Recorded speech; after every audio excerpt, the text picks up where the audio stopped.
का विषय है अलंकार एक शोभा कारक धर्म। अलंकार।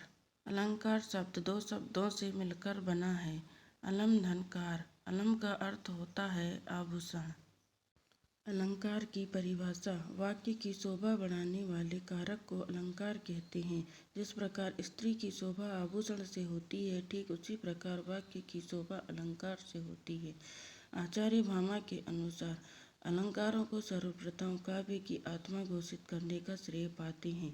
शब्द और अर्थ का वैचित्र्य ही अलंकार है कि इस घोषणा की थी। स्पष्टतः भामा के अनुसार अलंकार ही काव्य का प्राण तत्व है।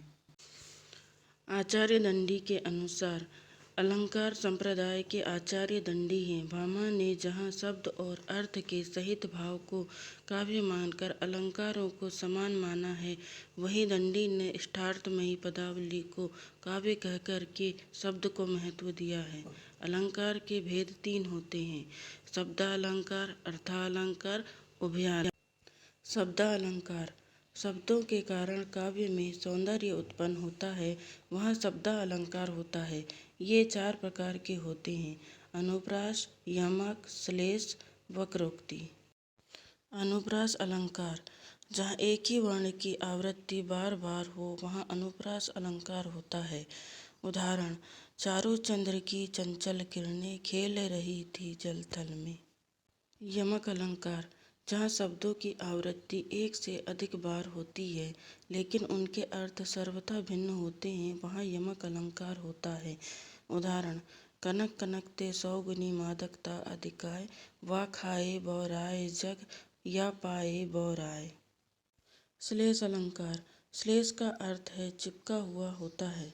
जहाँ काव्य में प्रयुक्त किसी एक शब्द के कई अर्थ हो, वहाँ श्लेष अलंकार होता है।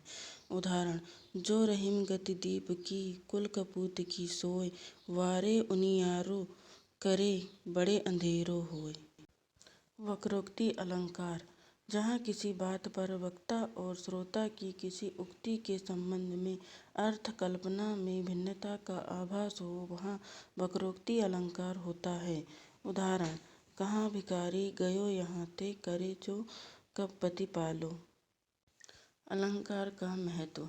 अलंकार काव्य का एक महत्वपूर्ण अंग है। अलंकारों के प्रयोग से काव्य की रोचकता बढ़ जाती है। साधारण व्यक्ति भी अपनी बात को प्रभावशाली बनाने के लिए अलंकारों का अधिक उपयोग करते हैं। अलंकार साधन है, साध्य नहीं।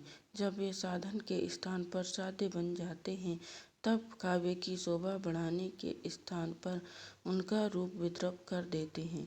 अलंकार की ओर मनुष्य का आकर्षण स्वाभाविक होता है।